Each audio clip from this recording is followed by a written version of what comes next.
Qu'est-ce qui s'est passé en 97? D'abord, ça a été le centenaire de la petite Thérèse, de la mort de la petite Thérèse, et là, c'était quand même un événement incroyable. Celles qui étaient là, dont moi j'étais une petite jeune encore, c'était génial. Alors, notre présidente fédérale, qui était très liée au Carmel, s'est dit il faut aider le Carmel de Lisieux, voilà. Et c'est comme ça qu'elle a commencé à demander aux différents Carmels de France, d'Allemagne, d'Angleterre, celles qui voulaient venir nous aider un peu vivre ce centenaire à Lisieux parmi nous. C'est ce que nous avons fait, nous avons accueilli des sœurs, souvent ça changeait, tous les 15 jours, tous les mois, et ça a été une aventure incroyable, des rencontres avec les sœurs de différentes communautés, de différentes langues, ça a été oui, un grand moment, vraiment un grand moment. Et notre présidente fédérale nous a dit, mais ça serait bien si, il faut que le Carmel de Lisieux vive, il ne faut pas que ça devienne un musée, il faut que ça soit une communauté aujourd'hui qui puisse vivre aujourd'hui. Et que des jeunes puissent rentrer au Carmel de Lisieux aujourd'hui. Alors on est parti, voilà, on a dit bah oui, il faut faire quelque chose de nouveau au niveau déjà des bâtiments pour un peu moderniser un peu dans la simplicité quand même, mais en même temps moderne pour des jeunes d'aujourd'hui. Voilà, c'est ce que vous voyez derrière nous. Et puis après, on s'est dit bah la vie communautaire c'était pareil, il fallait quand même que ça bouge aussi. Il n'y avait pas de jeunes, j'étais la seule à ce moment-là.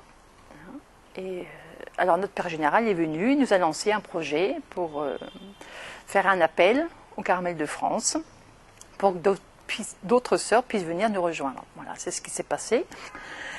Et puis l'arrivée d'une prieure qui est arrivée d'ailleurs, d'un autre Carmel, et puis des jeunes.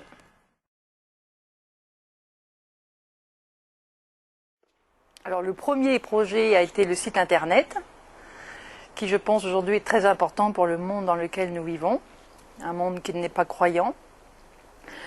Nous avons voulu aussi transmettre le message de Thérèse pour tout le monde, parce que beaucoup de monde l'aime beaucoup, puis il y en a d'autres qui ne la connaissent pas non plus, et c'est l'occasion de la faire connaître aussi, et puis de faire connaître aussi notre vie communautaire de carmélites aujourd'hui, une communauté qui vit aujourd'hui.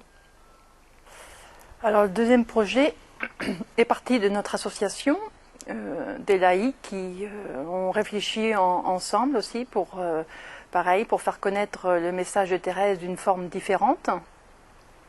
Là, on a commencé à réfléchir un peu pour faire une exposition itinérante qui peut aller dans les prisons, dans les hôpitaux, des gens qui souffrent, et où Thérèse peut rejoindre aussi ces personnes-là.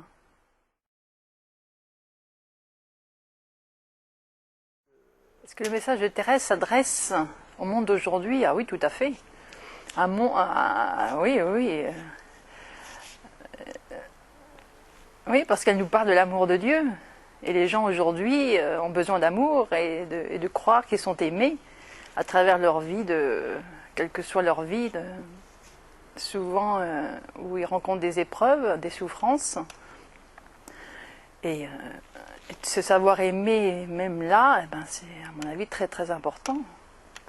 L'amour et l'espérance aussi. Et Thérèse, là-dessus, elle nous dit vraiment quelque chose, quoi.